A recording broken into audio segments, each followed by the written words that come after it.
Sam from Road Trail Run here. We're going to take a look at the Saucony Ride 13, which releases June 15th. It's a $130 shoe that sits sort of between a daily trainer and an up-tempo trainer. Although it looks like in this edition, it increases a bit in stack height. I'm confirming that, but it looks like it's 32 millimeters heel, 24 millimeters forefoot, still 8 millimeter drop, whereas before it was about 27.19.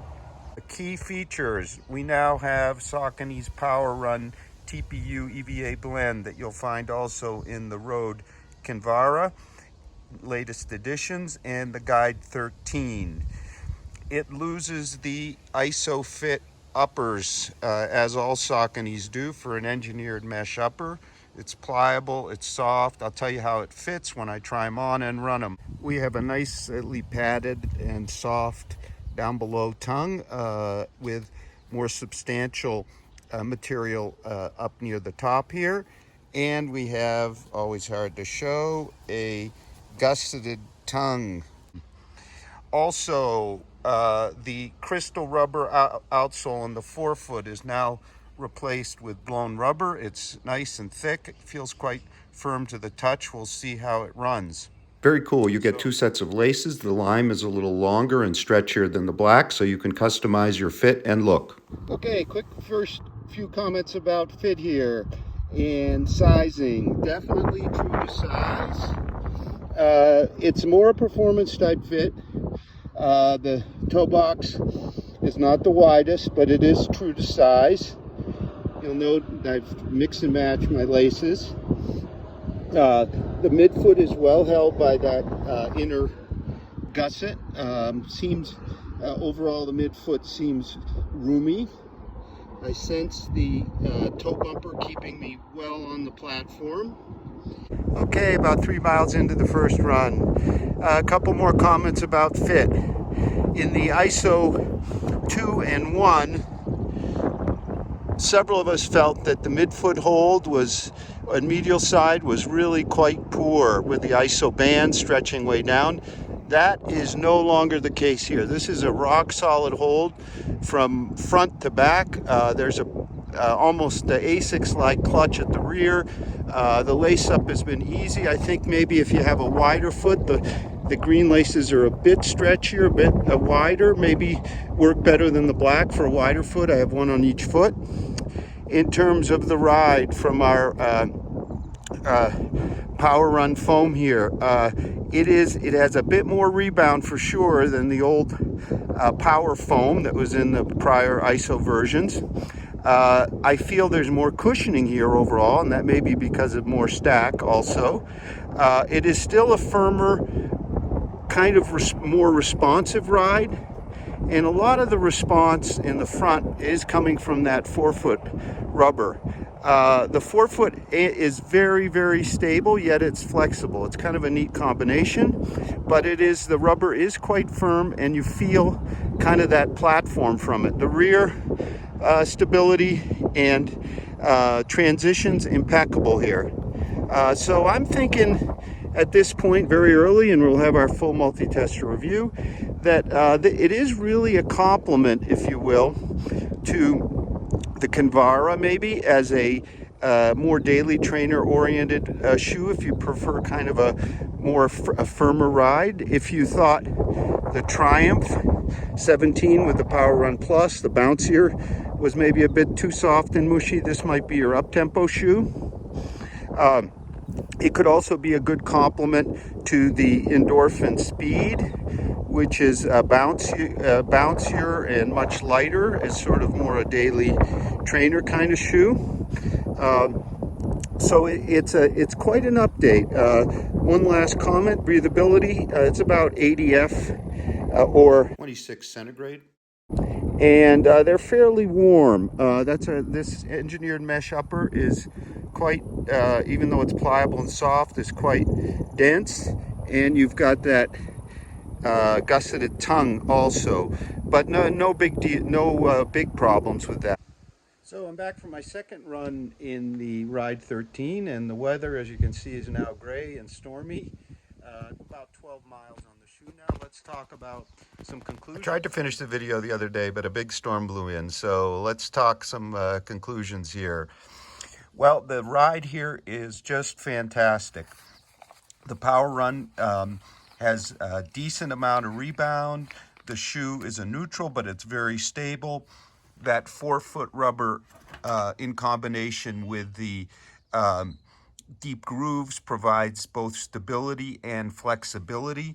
So it felt just as fine at slower paces as faster paces.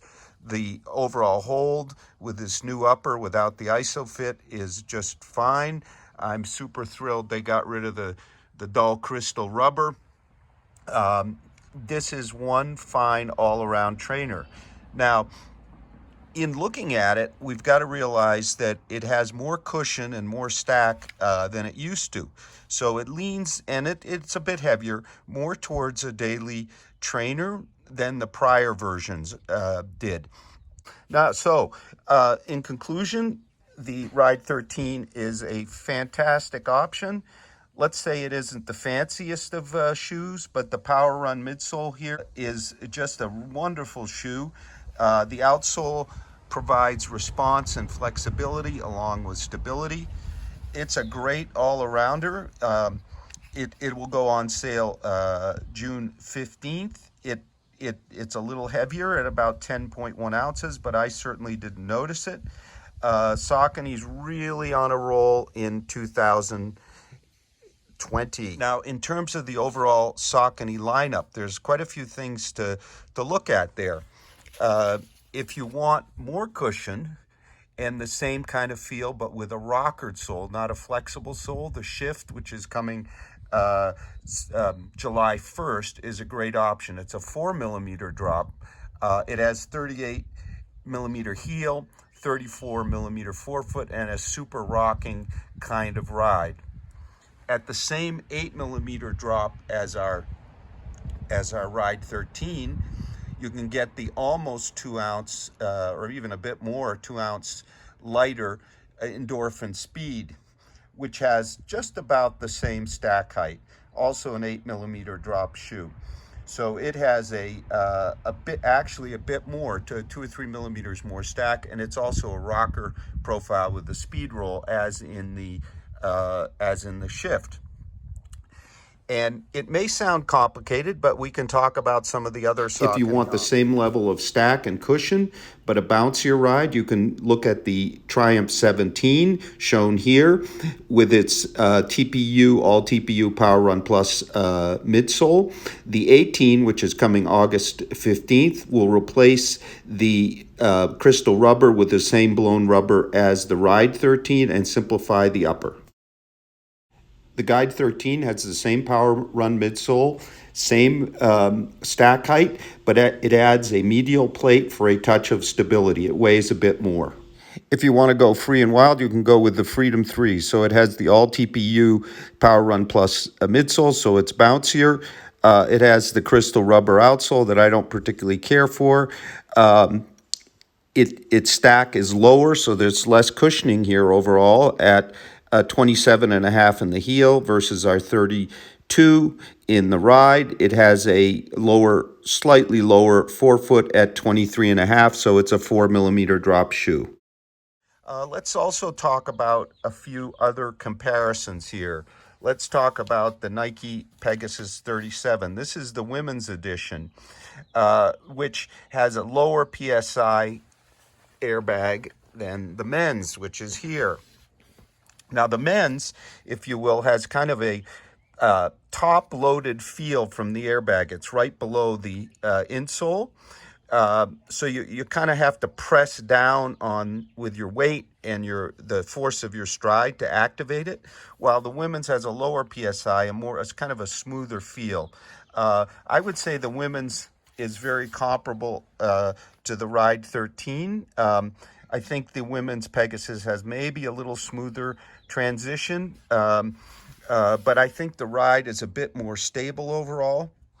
And I kind of like the bottom loading, if you will, of the outsole rubber here. I'm calling it bottom loading. It isn't a factor, doesn't feel bottom loaded in weight.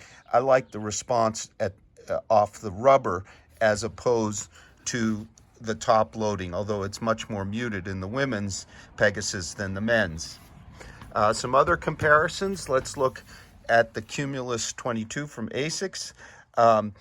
There's definitely more cushioning in the Ride 13. They're relatively similar in weight.